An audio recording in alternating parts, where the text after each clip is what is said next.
हरे कृष्णा। ऐसे सब जीवन में मिला भगवान के बारे में कुछ बोलने का। भगवान ने कुछ जरा सा इतनी सी कुछ भक्ति पाने के लिए कुछ कोशिश किया मैंने बोलने के लिए। ये समय के अंदर कुछ जीवन में ऐसी समय मिली है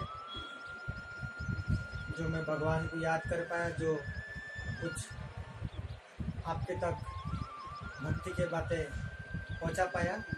तो आगे हमेशा ही कोशिश करूंगा, समय समय पर जब भी समय मिले भगवान को भक्ति के बारे में चर्चा करते रहूँगा। सभी के आपके आशीर्वाद दुआएं रहेगी तो मैं भक्ति के बारे में कुछ आगे कह सकूं। तो और कुछ भगवान के बारे में चर्चा करते हैं। अभी जो समय बिता रहे हम जीवन के अंदर, ऐसा समय 535 साल पहले 535 साल पहले भगवान की लीलाएं सेम ऐसे ही आ चुका था। अभी जो ये कोविड-19 का जो नाम दे रखा है इन्होंने, जो अभी समय बिता रहे हैं, ऐसा भगवान के एक लीला है। ऐसी ये परिस्थिति उस परिस्थिति में मैच होता है। वो याद आ रही है वो कथा मुझे भगवान के। ये प्रभु चैतन्य महाप्रभु जब भगवान के रूप लेकर के ये धरित्री पे संसार में आए थे, हरि नाम संकीर्तन का प्रचार करने में, उनके भगवान के आदेश पर वो भगवान के रूप थे, भगवान का स्वयं अलग रूप लेकर के वो आए थे। तो भगवान एक बार चैतन्य महाप्रभु एक बार वृंदावन के लिए यात्रा के लिए निकलते हैं उस समय, और उनके साथ में जो भक्तगण साथ में चलते हुए जा रहे थे। तो आधे रास्ता के अंदर शाम होने को आया, वो अचानक प्रभु रुक गए। तो जब रुक गए वहां पे कोई पूछने के लिए हिम्मत नहीं कर सकता था प्रभु से कि यहाँ क्यों रुक गए। वृंदावन में यात्रा जा रहे थे तो रास्ते में अचानक रुक गए, उनका बिना बोले रुक गए। रुकते हुए विश्राम करने लगे तो सामने दिखा धोबी घाट के अंदर धोबी कपड़ा धो रहा था। तो चैतन्य महाप्रभु वहां जाते हैं, उनके पास सभी भक्तगण साथ में जो है वो देखते हैं और धोबी को जाके बोलते हैं, बोलो हरि बोल हरे कृष्णा। सुनता ही नहीं है। दोबारा बोलते हैं, बोलो हरि बोल हरे कृष्णा। उसको बोलते हरि बोल, बोलो हरे कृष्णा, फिर भी नहीं सुनता। तो वो एक बार में जब ये 2-3 बार बोले कि हरि बोल, बोलो हरे कृष्णा, वो नहीं बोलता। तो गुस्सा में धोबी बोलता है कि आप जाओ, अब अपने पास ही रखो, मेरे पास काम है, आपके पास तो कोई काम दाम है नहीं। ऐसे घूमते हुए ऐसे बोलते, मेरे पास बहुत काम है। ऐसे कह करके गुस्सा में बोलता है भगवान प्रभु। तो फिर भी प्रभु नाराज नहीं होते। प्रभु क्या करते हैं उस जगह पे, वो कपड़े को लेकर के धोते हैं उनके साथ में, लाओ मैं आपका कपड़ा धो देता हूं, तब तो आप बोलोगे हरे कृष्णा। तो वो कपड़ा धोने लगते हैं, धोते धोते बोले अब तो मैं आपके कपड़ा धो देता हूँ, कपड़ा धो रहा हूँ आपके साथ, अब तो बोल दो हरे कृष्णा। अब वो धोबी हाथ उठा करके बोलता है हरे कृष्णा। फिर वो चैतन्य महाप्रभु इनको लेकर के गला लगते हैं एकदम से। अब जब गला लगते हैं, एक चैतन्य महाप्रभु एक स्पिरिट ऐसा देते हैं उनके शरीर पे, वो देते ही उनको थोड़ा सा भक्ति मिलते ही वो हरे कृष्ण बोलते ही जब गला लगते हैं, इससे आनंद आता है उनको। आनंद में आटते ही एकदम से कीर्तन करके एकदम झूम उठते, नाचने लगते हैं। वो बिल्कुल ऐसा नाचने लगते हैं। और उनके साथ में जो थे वो धोबी आकर के सोचता है इसको क्या हो गया, इसको खींचने आता है, उसको उनको रोकना आता है, क्या क्या कर रहा है ये। तो वो उसको छूते ही वो भी एकदम नाचने लगता है। और प्रभु बोलते हैं भक्तगण को कि आप देखो कितना मजा आएगा, देखना अभी सब इसको जो भी इंसान छुएगा, अब देखना वो सब नाचने लगेंगे, कीर्तन करने लगेंगे। और उस जगह पे भगवान बैठ के देखते हैं, और वो जितना भी वहां पे इकट्ठा हुए हो रखे थे, सब एक दूसरे से जैसे जैसे को जो जिसको टच किया वो ऐसा है कि स्पिरिट भक्ति एक टच होती है, तो वो सब गान कीर्तन करके हरे कृष्णा हरे रामा करके नाचने लगती है। एकदम मस्त तरीका से नाच होती है। अच्छा एक बात बताऊं, जो भक्ति होती है ना एकदम एक्चुअली दिल से जो भक्ति प्राप्त होती है, ये जो आपने जो डिस्को जाते हो, फिल्मी गानों में नाचते हो, उससे कई आनंद आता है। ये गाना सुर में ऐसे बजाते हैं, मृदंग और करताल ऐसे बजती है, जब ना जो भक्त होते हैं, जो भक्ति मिलती है, ऐसा नाचने के लिए पैर उठता है, नाच के गदगद हो जाते हैं सब। तो क्या होता है, उस जगह पे सब नाचने लगते हैं। तो पड़ोसी गांव से कोई बेचने के लिए आया हुआ था, वो देखता है इस तरीके से नृत्य चल रहा है, इसको क्या हो गया, वो जैसे पास में आके किसी को छूता है, वो सब मिलकर नाचने लगते। इसी तरीके से नाच कीर्तन होती है। तो ऐसे करते करते 4 बज जाता है। धोबी के उसका पत्नी सोचती है घर के अंदर कि अभी तक वो आए नहीं, 2 बजे तक आ जाते हैं, अभी तक वो आए क्यों नहीं है, 4 बज गया। तो आती है देखने के लिए, ये क्या हो रहा है, ये कैसे नाच रहे हैं। आज तक कभी शादी ब्याह में जाते टाइम में कभी नाचा ही नहीं है, धोबी ने कभी नहीं नाचा, तो आज ऐसे कैसे नाच रहे, कभी ब्याह में नहीं नाचा, कभी कहीं भी अपन जाते हैं, कभी कोई गरबा में भी नहीं नाचा। आज ये घाट के अंदर बिना खाए पे ऐसे नाच रहे। वो भी यहाँ आती है, जब वो भी एकदम से पास में आते ही वो भी नाचने लगती। इसी तरीके से पूरी गांव झूम उड़ता भक्ति के अंदर और नाचने लगते हैं सारे के सारे। ऐसा स्पिरिट भगवान ने देते हैं। तो इसी तरीके से भगवान के प्रचार था, और भगवान इसी तरीके से नृत्य करते करते वृंदावन पहुंचते और ऐसा शक्ति देते। उनके प्रचार के अंदर ऐसा था कि वो ऐसा भक्तिमय प्रेममय था कि उनको प्रचार करना था और सबको हरि नाम संकीर्तन के नाम से सबको गांव-गांव घूम करके सबको बताना था कि इसी से ही कलयुग से मुक्ति मिलेगा। वो थे चैतन्य महाप्रभु। चैतन्य चरणामृत में सब कुछ लिखा हुआ उनके किताब के अंदर, आप पढ़ेंगे तो आपको पता चलेगा।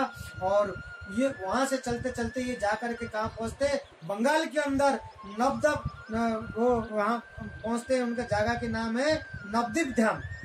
नवद्वीप धाम है मायापुरी के अंदर, मायापुरी के अंदर नवद्वीप धाम है। वहां पे सबसे फेमस हो जाते हैं एकदम जाकर के चैतन्य महाप्रभु।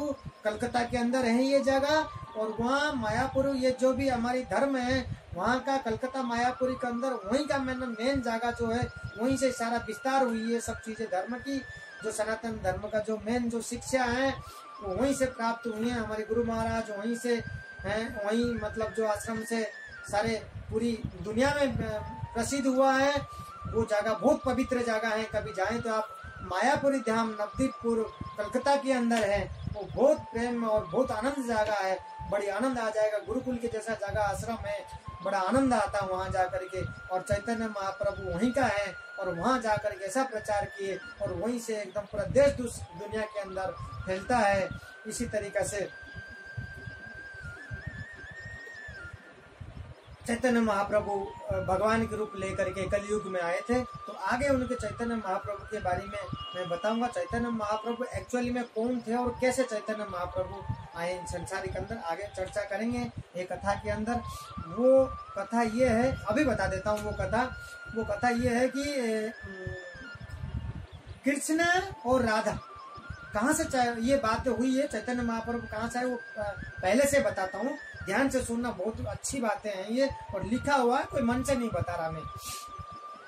कृष्ण और राधा, कृष्ण हमेशा देखते थे कि राधा रानी के जो सक्षी वगैरह, वो जो गोपियां सब चारों तरफ राधा रानी के सेवा में लगे रहते हैं, राधा रानी को खुश करने। राधा रानी कहीं भी जाते हैं तो उनके आसपास में सखा सक्षी एकदम से भरे हुए एकदम गोट होकर के जाते हैं।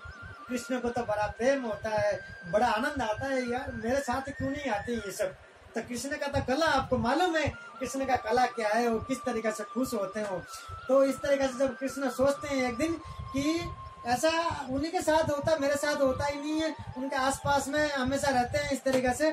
तो कृष्ण एक बार क्या करते हैं, मैं ये सेवा लेना चाहता हूँ इनके बीच में जाकर के, वो कैसे होगा।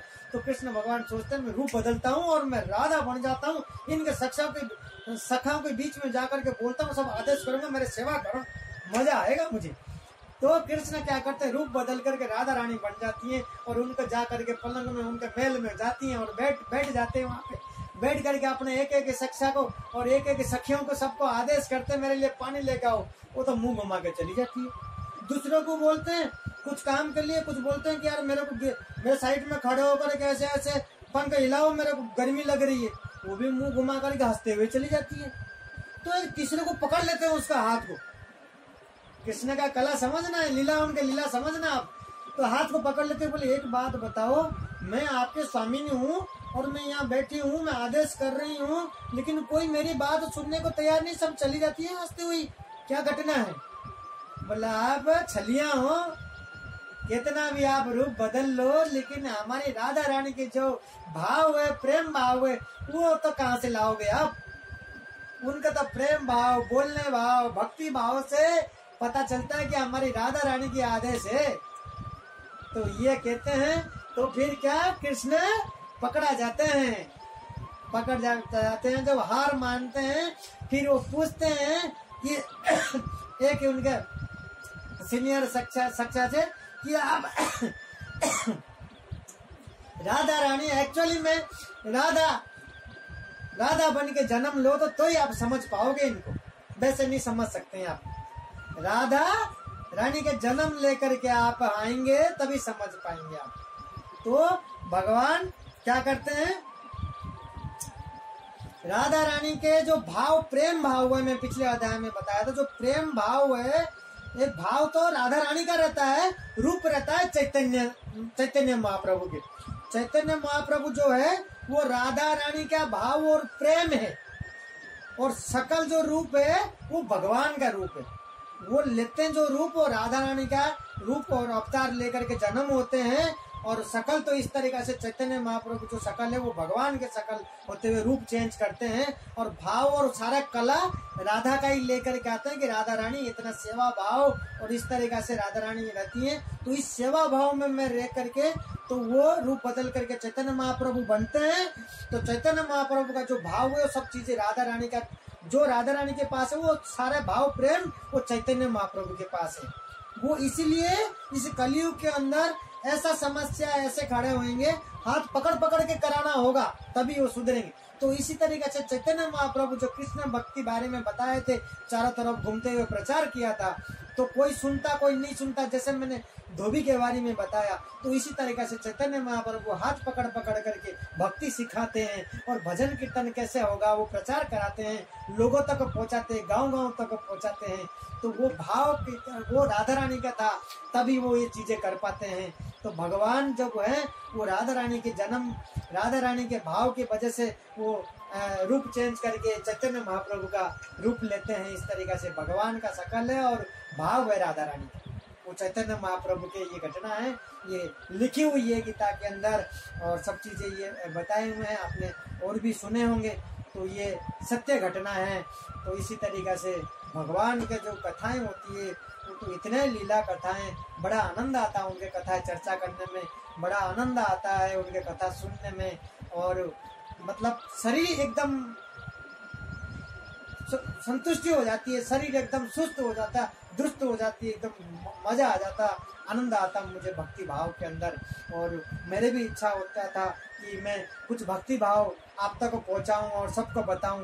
ये मौका मिला, भगवान ने दिया है कुछ भक्ति के बारे में मुझे चर्चा करने में, उनको याद करने में। तो इसीलिए मैं ये चीज़ें करता हूँ, समय मिला है मुझे तो आप तक बात पहुँचाता हूँ। तो मैं सभी से निवेदन करूँगा, जब भी जो समय मिलती है बड़ा आनंद आता है, सबके लिए, आपके भविष्य के लिए, आपके लिए सब अच्छा रहेगा। बस इसको जब भी समय मिले थोड़ा सा इस पर भक्ति करने की कोशिश करें, और बड़ा आनंद आएगा। जैसे भी आपको ठीक लगता है उसी तरीक़ा से करें। अनेक रास्ता है भक्ति करने का, आप देख सकते हैं, सुन सकते हैं, पढ़ सकते हैं। तो अगले अध्याय में और अच्छा सा बात बताऊंगा, चर्चा करेंगे उस पर। हरे कृष्णा।